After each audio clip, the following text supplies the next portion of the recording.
নমস্কাৰ বিশ্বাসী বন্ধু চেনেলটোলৈ সকলোকে স্বাগতম জনাইছোঁ আপোনালোকে চাই আছে লুচেন জিকেৰ সিৰিজ আমি 35,000 প্লাছ কুৱেশ্যন আমি ডিছকাছ কৰিম এই সিৰিজৰ জৰিয়তে লুচেন জিকেৰ পাৰ্টটো বহুত ইম্পৰ্টেণ্ট সকলো ধৰণৰ পৰীক্ষাৰ কাৰণে আপোনালোকে যদি আমাৰ চেনেলটো এতিয়ালৈকে ছাবস্ক্ৰাইব কৰি দিয়া নাই চেনেলটো ছাবস্ক্ৰাইব কৰি দিব আৰু সদায় আপোনালোকে ৰেগুলাৰলি ক্লাছ কৰিবলৈ ট্ৰাই কৰিব গতিকে আজি কেইটামান ইম্পৰ্টেণ্ট লুচেন জিকেৰ পৰা আমি কুৱেশ্যন লৈ আহিছোঁ গতিকে আপোনালোকে ভিডিঅ'টো শেষলৈকে চাব অ'কে যদি ভাল পায় তেতিয়াহে চেনেলটো ছাবস্ক্ৰাইব কৰিব প্ৰথম কুৱেশ্যনটো হৈছে A non-member of parliament can be a minister for a maximum period of সংসদৰ সদস্য নোহোৱা এজনে সৰ্বাধিক কিমান দিনৰ বাবে মন্ত্ৰী হ'ব পাৰে এইটো কিন্তু বহুত ইম্পৰ্টেণ্ট কুৱেশ্যন আমাৰ পলিটিৰ হয় 3 মাহ 6 মাহ 1 বছৰ 2 বছৰ গতিকে 3 months 6 months 1 year 2 years গতিকে যদি সংসদৰ সদস্য নোহোৱা এজন সৰ্বাধিক কিমান দিনৰ বাবে মন্ত্ৰী হ'ব পাৰে তেখেত সংসদৰ সদস্য নহয় কিন্তু তেখেত মন্ত্ৰী পদত আছে কিন্তু কিমান দিনলৈ থাকিব পাৰে 6 মাহলৈ থাকিব পাৰে সেইটো মনত ৰাখিব Okay, next question to Lahisu. Who has the power to appoint additional judge for the clearance of arrest of work in High Court? উচ্চ ন্যায়ালয়ত বকেয়া কামৰ নিষ্পত্তিৰ বাবে অতিৰিক্ত ন্যায়াধীশ নিযুক্তি দিয়াৰ ক্ষমতা কাৰ আছে? Okay, President of India, Chief Justice of High Court, Chief Justice of India, Prime Minister. কাৰ ক্ষমতা আছে? উচ্চ ন্যায়ালয়ত বকেয়া কামৰ নিষ্পত্তিৰ বাবে অতিৰিক্ত ন্যায়াধীশ নিযুক্তি দিয়াৰ কাৰ ক্ষমতা আছে ইয়াৰ শুদ্ধ উত্তৰটো হৈছে প্ৰেছিডেণ্ট অফ ইণ্ডিয়া ভাৰতৰ ৰাষ্ট্ৰপতিৰ ক্ষমতা আছে অ'কে কাৰ ক্ষমতা আছে ৰাষ্ট্ৰপতি নেক্সট কুৱেশ্যনটো আহিছোঁ who among the following has right to address the parliament তলত উল্লেখ কৰা সকলৰ ভিতৰত কাৰ সংসদৰ ভাষণ দিয়াৰ অধিকাৰ আছে attorney general of India chief justice of India chief election commissioner of India national security adviser কাৰ ক্ষমতা আছে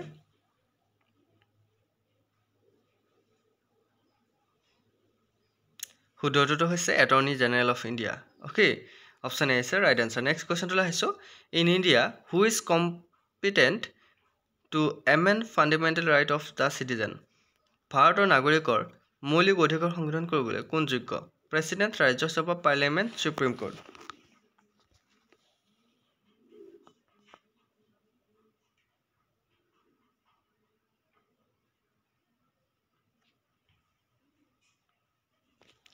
কাৰ এনচাৰ হৈছে পাৰ্লিয়ামেণ্ট অ'কে নেক্সট কুৱেশ্যনটোলৈ আহিছোঁ which part of constitutions consist of article on official language সংবিধানৰ কোনটো অংশ চৰকাৰী ভাষাৰ অনুচ্ছেদৰ গঠিত পাৰ্ট কোনটো আপোনালোকে লুচেন জিকেৰ সিৰিজৰ ক্লাছ কেইটা কেনেকুৱা পাইছে আমাৰ সিৰিজটো কণ্টিনিউ কৰিব লাগে নালাগে আপোনালোকে কমেণ্টত জনাব আৰু যদি আপোনালোকে সকলোবোৰ PDF লাগে লুচেন জিকেৰ লগত আসাম পুলিচৰ পৰীক্ষাত আহিবলগীয়া আপোনালোকে 8638686390 এই নম্বৰটোত আপোনালোকে 99 পে কৰি স্ক্ৰীনশ্বট দিব পাৰে আপোনালোকে PDF পাই যাব অ'কে চ' সংবিধানৰ কোনটো অংশ চৰকাৰী ভাষা অনুচ্ছেদৰ গঠিত সংবিধানৰ পাৰ্ট কোনটো অংশ 17 okay part 17 next question which article of Indian Constitution says that untouchability is abolished ভাৰতীয় সংবিধানৰ কোনটো অনুচ্ছেদে অস্পৃশ্যতা বিলুপ্ত কৰা বুলি কৈছে ভাৰতীয় সংবিধানৰ কোনটো অনুচ্ছেদে অস্পৃশ্যতা বিলুপ্ত কৰা বুলি কৈছে article 13 article 17 article 18 article 21 article কেইটা বহুত ইম্পৰ্টেণ্ট কিন্তু দেই ইণ্ডিয়ান পলিটিৰ চাই ল'ব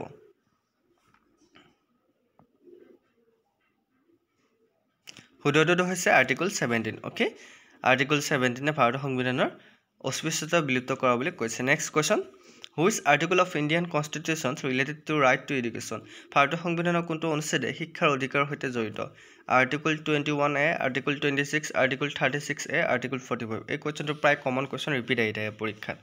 গতিকে শিক্ষাৰ অধিকাৰৰ লগত কোনটো আৰ্টিকল বা কোনটো অনুচ্ছেদ জড়িত হৈ আছে article 21 A option A is right answer মনত থাকিবনে আৰ্টিকল 21 এ শিক্ষাৰ অধিকাৰৰ ক্ষেত্ৰৰ লগত জড়িত হৈ আছে next question who act as the chairperson of GST council GST কাউন্সিলৰ অধ্যক্ষ হিচাপে কোনে কাম কৰে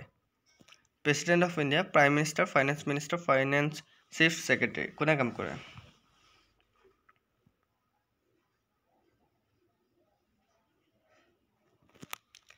শুদ্ধটো হৈছে ফাইনেন্স মিনিষ্টাৰ নেক্সট কুৱেশ্যনটোলৈ আহিছোঁ how many fundamental rights are there in Indian constitution ভাৰতীয় সংবিধানত কিমান মৌলিক অধিকাৰ আছে আমাৰ সংবিধানত কেইটা মৌলিক অধিকাৰ আছে 4টা 5টা 6টা 7টা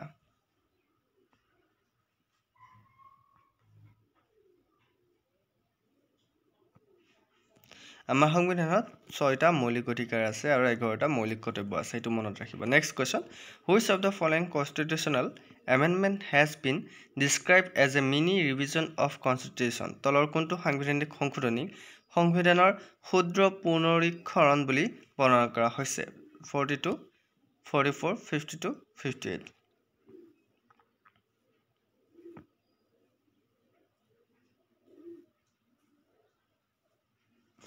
क्या आंसर হৈছে 42 ओके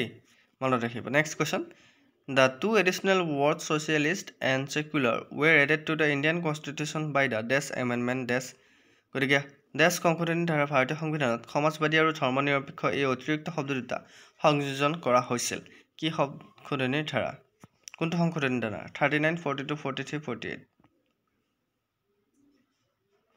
শুদ্ধটো হৈছে 42 okay next question to লাইছো how many subjects have been included in the union list কেন্দ্ৰীয় তালিকাত কিমান বিষয় অন্তৰ্ভুক্ত কৰা হৈছে কিমানটা বিষয় কেন্দ্ৰীয় তালিকাত অন্তৰ্ভুক্ত কৰা হৈছে 92 97 100 103 কেন্দ্ৰীয় তালিকাত কিমান বিষয় অন্তৰ্ভুক্ত কৰা আছে এটো কোৱেশ্চন প্ৰায় কমন হয় 100টা বিষয় অন্তৰ্ভুক্ত কৰা হৈছে next question to লাইছো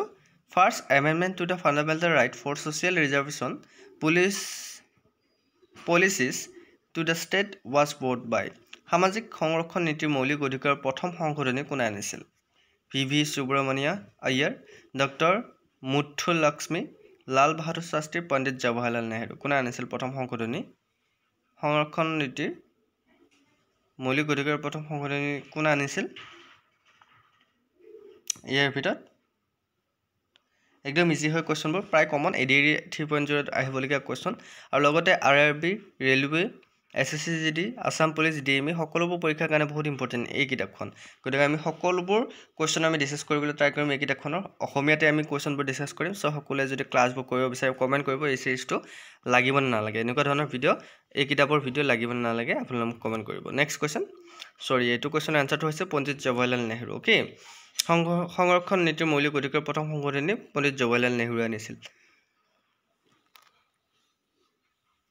next question which article of Indian Constitution explain the function and power of the chief minister ভাৰতীয় সংবিধানৰ কোনটো অনুচ্ছেদত মুখ্যমন্ত্ৰীৰ কাৰ্য আৰু ক্ষমতাৰ বিষয়ে ব্যাখ্যা কৰা হৈছে কোনটো অনুচ্ছেদত কৰা আছে 164 167 169 174 মুখ্যমন্ত্ৰীৰ কাৰ্য আৰু ক্ষমতাৰ বিষয়ে ব্যাখ্যা কৰা অনুচ্ছেদ কোনটো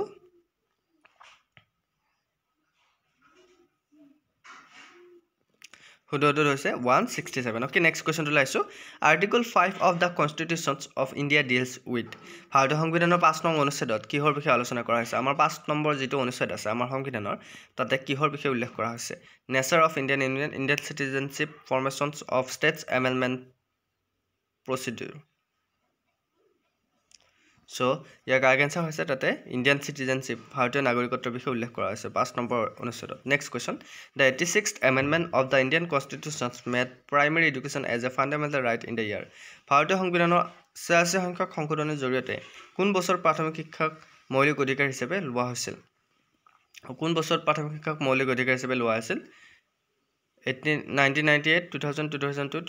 2004 ইয়াৰ আনসাৰ হৈছে 2002 চনত শিক্ষাক প্ৰাথমিক শিক্ষাক মৌলিক অধিকাৰ হিচাপে লোৱা হৈছে next question India has been described by the constitution as ভাৰতক সংবিধানে কেনেকৈ বৰ্ণনা কৰিছে a federation of state quasi federal a union of state none of the above ভাৰতক সংবিধানে কেনেকৈ বৰ্ণনা কৰিছে ইয়াৰ শুদ্ধ উত্তৰটো হৈছে a union of state হিচাপে বৰ্ণনা কৰিছে next question new political parties in India are accorded by ভাৰতৰ নতুন ৰাজনৈতিক দল কোনে প্ৰদান কৰে election commission supreme court president of India speaker কোনে প্ৰদান কৰে আমাৰ ভাৰতত যে নতুন নতুন ৰাজনৈতিক দলবোৰ যে হৈ থাকে প্ৰতিটো বছৰতে বুলি ক'ব পাৰি সো ভাৰতৰ নতুন ৰাজনৈতিক দল কোনে প্ৰদান কৰে ইয়াৰ একদম ইজি কোৱেশ্চনটো আনসাৰ হৈছে ইলেকশন কমিশনে প্ৰদান কৰে গতিকে হেতু মনত ৰাখিবা okay next question to লাইছো which constitutional amendment reduced the voting age from 21 to 18 কোনটো সাংবিধানিক সংশোধনীত ভোটদানৰ বয়স 21 বছৰৰ পৰা 18 বছৰলৈ হ্ৰাস কৰা হৈছিল আগতে আমাৰ ভোটদানৰ বয়স 21 বছৰ আছিল হা তাৰ পিছত এটা আমি 18 বছৰ হোৱাৰ লগে আমি ভোট দিব পাৰো গতিকে আমাক 18 বছৰ হোৱাৰ লগে আমি আমাৰ মানসিক বিকাশ হোৱা বুলি ধৰি লয় গতিকে কিমান কোনটো সংশোধনীত হ্ৰাস কৰা হৈছিল কাৰেক্ট আনসাৰ হৈছে 61 সংশোধন হ্ৰাস কৰা হৈছিল next question the first handwritten Indian constitution was sign by these member of the constitution assembly প্ৰথম হাতে লিখা ভাৰতীয় সংবিধানত সংবিধান সভাৰ ডেছ সদস্যই স্বাক্ষৰ কৰে কিমান প্ৰথম যিখন সংবিধান আমাৰ হাতে লিখা হৈছিল সেইখন সংবিধান কিমানজন সদস্যই স্বাক্ষৰ কৰে কেতিয়াবা আহিব পাৰে পৰীক্ষাত সেইটো মনত ৰাখিবা কিমানজনে স্বাক্ষৰ কৰিছিল একদম ইজি কুৱেশ্যন হয়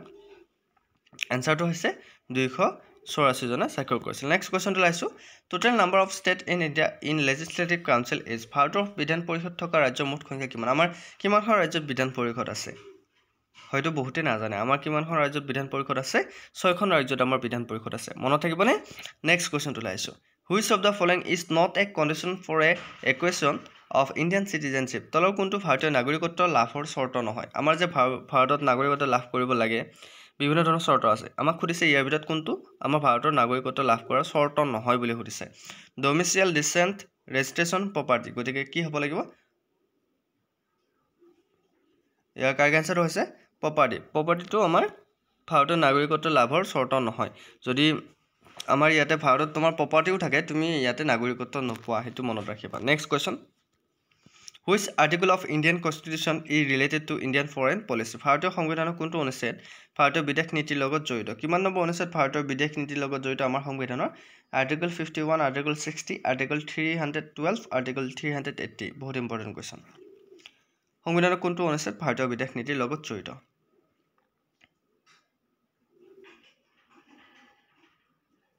হুদুৱাটো হৈছে আৰ্টিকল 51 সংবিধানৰ বিদেশ নীতিৰ লগত জড়িত ওকে নেক্সট কোৱেশ্চনটো লাইছো the amending power of the constitution of India is described in which article ভাৰতৰ সংবিধানৰ সংশোধনী ক্ষমতা কোনটো অনুচ্ছেদত বৰ্ণনা কৰা আছে 300 332 350 368 309 332 350 368 ওকে কোনটো আৰ্টিকলত কৰা হৈছে সংবিধানৰ সংশোধনী ক্ষমতা কোনটো অনুচ্ছেদত বৰ্ণনা কৰা আছে কোনটো আৰ্টিকলত কাৰেক্ট আনসাৰ হৈছে 368 আৰ্টিকল বা অনুচ্ছেদ 368 নেক্সট কোৱেশ্চন এটো হৈছে আজি লুচেন জিকে ক্লাছৰ শেষৰটো question in which state reservation for scheduled caste not applied in panchayat election কোনখন ৰাজ্যত পঞ্চায়ত নিৰ্বাচন অনুসূচিত জাতিৰ বাবে সংৰক্ষণ প্ৰযোজ্য নহয় উত্তৰ প্ৰদেশ আসাম অৰুণাচল প্ৰদেশ হাৰিয়ানা বহুত ফাষ্ট হৈছে নেকি ক্লাছটো বেছি ফাষ্ট কৰা নাই বুজি নাপাব নহয় সেইকাৰণে অলপ লাহে লাহে কৈছো কোনখন ৰাজ্যত পঞ্চায়ত নিৰ্বাচন অনুসূচিত জাতিৰ বাবে সংৰক্ষণ প্ৰযোজ্য নহয় উত্তৰ প্ৰদেশ অসম অৰুণাচল প্ৰদেশ হাৰিয়ানা কাৰেক্ট আনসাৰ কি হ'ব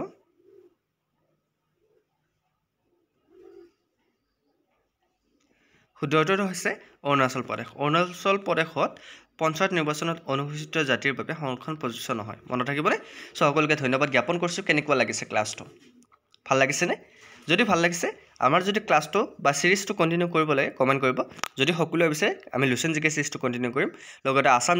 ইয়াৰ বুকৰো আমি সিৰিজ লৈ আহিম সকলোৱে মৰম দিব আৰু সকলোৱে চেনেল সাবস্ক্ৰাইব কৰিব আৰু টেলিগ্ৰাম চেনেল যদি জয়েন হোৱা নাই জয়েন ল'ব তাতে ফ্ৰী পিডিএফ বোৰ দিয়া আছে আপোনালোকে ল'ব পাৰে আৰু যিসকলে আসাম পুলিচৰ কমন কোৱেশ্চন পিডিএফ বিচাৰে বা লুচেন জিকেৰ পিডিএফ কেইটা বিচাৰে তেনেহলে আপোনালোকে 99 रुपीस পে কৰি আমাৰ 146 টা পিডিএফ লাভ কৰিব 3000 কৈ অধিক কোৱেশ্চন আছে পিডিএফ লাভ কৰিবলৈ আপোনালোকে এইটো নম্বৰ লিখি লওক নম্বৰটো মই দি দিছো নম্বৰটোত পেমেন্ট কৰি স্ক্ৰিনশ্বট দিব লাগিব নম্বৰটো হৈছে 8638686390 নম্বৰটো আকবাৰ কৈছো 8638686390 এই নম্বৰটোত আপোনালোকে পেমেন্ট কৰি স্ক্ৰিনশ্বট দিব লাগিব তেতিয়া আপোনালোকে পিডিএফ লাভ কৰিব সকলোকে ধন্যবাদ জ্ঞাপন কৰি আজি আৰু ক্লাছ আহিব সো নেক্সট ক্লাছত আপোনালোকক প্ৰতিশ্ৰুতি জয় হিন্দ জয় অসম